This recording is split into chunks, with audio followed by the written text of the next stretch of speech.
स्वागत है आप सबका एक बार फिर हमारे सेगमेंट वियर्ड वर्ल्ड में। आपकी हमारी दुनिया में ऐसी बहुत सी चीजें पाई गई हैं जो विज्ञान और इंसान को अचंभित करती आई हैं।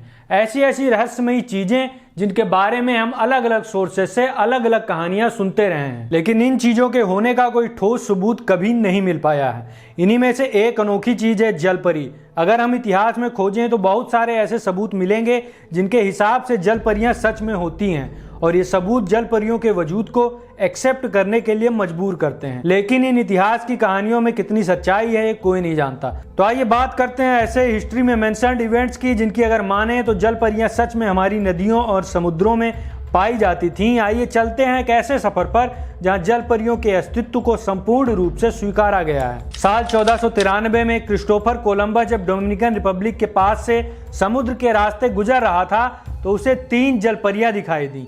ऐसा दावा क्रिस्टोफर कोलंबस ने इतिहास के पन्नों में कर रखा है, जिन पन्नों में उसने ये लिख रखा है कि उसे समुद्र में मानव और मछली जैसा एक जंतु दिखाई दिया, और इसे देखने के बाद उसने तुरंत अपने जहाज को मोड़ने का आदेश दे दिया, क्योंकि वो इस साइटिंग को एक दुर्भाग्य का संकेत मान बैठा। अगर कोलंबस की माने तो कोलंबस ने यह भी कहा है कि जलपरियां वैसे बिल्कुल भी नहीं होती जैसा कि हर कोई उन्हें पेंटिंग्स में बनाता है। उनके इन दावों ने उस समय के वैज्ञानिकों के सामने बहुत सारे सवाल खड़े कर दिए। कुछ वैज्ञानिकों का तो यह भी कहना है कि कोलंबस ने जलपरियां नहीं बल्कि समुद्र में पाया जाने वाला एक जीव देखा होगा जिसका नाम है मैनिटीज।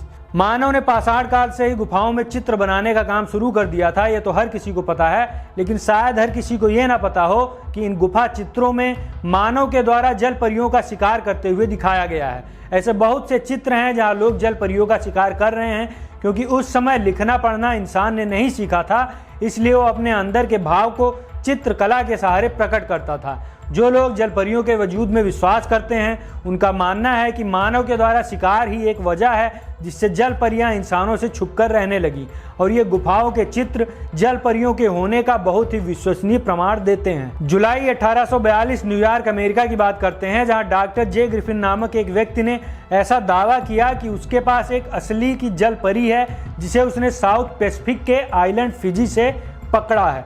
यह खबर मीडिया के लोगों को पागल बनाने के लिए काफ़ी थी। डॉक्टर ग्रिफिन के पास बहुत सारे क्रिएचर्स का कलेक्शन था और उनमें से एक फिजी मरमेड भी थी। यह हिस्ट्री का एक ऐसा टाइम था जब नए नए क्रिएचर्स डिस्कवर किए जा रहे थे और लोगों का इन्हें देखने में इंटरेस्ट भी बहुत ज़्यादा था। डॉक्टर ग्रिफिन फिलाडेल्फिया में रुके और यहाँ पर इन्होंने एक अजीब क्रिएचर प्लेटिपस लोगों को दिखाया और जलपरी भी अपने कलेक्शन में होने के बड़े बड़े दावे किए, जिसके चलते यह खबर न्यूयॉर्क तक पहुंच गई। और वहां एक शोमैन पीटी बर्मन, जिन्होंने जल्द ही अमेरिकन म्यूजियम खरीदा था, इसने डॉक्टर ग्रिफिन से पब्लिकली डिमांड किया कि इस जलपरी का एग्जीबिशन लगाया जाए। और फिर काफ़ी पब्लिक प्रेशर आने के बाद डॉक्टर ग्रिफिन ने इस जलपरी का एग्जीबिशन लगाया न्यूयॉर्क में। हालांकि सच्चाई में मरमेड उतनी खूबसूरत बिल्कुल भी नहीं थी जितना कि इन दोनों डॉक्टर ग्रिफिन और बर्मन ने क्लेम किया था, लेकिन फिर भी मरमेड की ऑथेंटिसिटी जरूर प्रूव हो गई। और न्यूयॉर्क के अखबारों ने इस जलपरी के वजूद की न्यूज़ को धड़ल्ले से छापा अपने अपने न्यूज़पेपर्स में, और फिर इस जलपरी को बर्मन के म्यूजियम में रखा गया। 1865 में इसका एक बार फिर पब्लिक एग्जीबिशन होने के ठीक 2 दिन पहले ही म्यूजियम में आग लग गई और फिर इस फिजी मरमेड को कभी दोबारा नहीं देखा गया। हालांकि बाद में ऐसी खबरें आईं कि पूरे खेल में डॉक्टर ग्रिफिन और पीटी बर्मन मिले हुए थे। डॉक्टर ग्रिफिन पीटी बर्मन का ही एक एम्प्लॉय था और इन दोनों ने पैसे और फेम के लिए ये सब हाइप जानबूझकर क्रिएट किया था। ये पता होने के बाद भी कि जो मरमेड ये लोग दिखा रहे थे वो फेक थी। बंदर और फिश को एक साथ सिल के सेलर्स को जलपरी के नाम पर बेचना एक बहुत आम प्रैक्टिस बन चुकी थी। सन 2012 में डिस्कवरी और एनिमल प्लैनेट पर एक ऐसा 2 घंटे का शो दिखाया गया जिसमें एक समुद्री जीव दिखाया गया जो कि मरमेड जैसा दिखाई देता है, जिसका आधा शरीर इंसान और आधा मछली जैसा है, और ये शो मरमेड के सच में होने की पुष्टि करता है। लेकिन इस शो के लास्ट में डिस्क्लेमर भी था जो कि इस शो के फिक्शन पर आधारित होने का प्रमाण देता है। शो का नाम है मरमेड द बॉडी फाउंड। इस शो की असलियत यह है कि ये एक 2 घंटे का फिक्शनल प्रोग्राम था जिसे डॉक्यूमेंट्री स्टाइल में प्रेजेंट किया गया था। यहाँ पर जो साइंटिस्ट क्लेम कर रहे थे कि उन्हें वॉशिंगटन में एक मरमेड की बॉडी मिली है, वो असलियत में एक्टर्स थे। डिस्क्लेमर के बाद भी बहुत लोगों ने इसे सच मान लिया और बहुत सारी वेबसाइट्स और लोगों ने इस शो की फुटेजेस यूज की प्रमाण देने के लिए कि जलपरियां सच में होती हैं। जापान में फरवरी 2012 में एक ऐसा टेम्पल मिला जहां पर एक मरमेड के मम्मी की पूजा की जाती है। कुछ साइंटिस्ट ने वहाँ के लोगों से रिक्वेस्ट किया कि उन्हें कुछ DNA सैंपल्स लेने दिए जाएं और CT स्कैन करने दिया जाए मरमेड की बॉडी का। और इन साइंटिस्ट को जो मिला वो आपको चौंका देगा। किसी ने मछली की पूंछ को एक बंदर के पेट के साथ सिला और सजावट के लिए आदमी के नाखून और आदमी के बाल ऐड कर दिए। ये कोई पहली मरमेड नहीं थी जो कि जापान में पाई गई। जापान में निंजो नाम के इस क्रिएचर की पूजा बहुत जगहों पर होती रही है।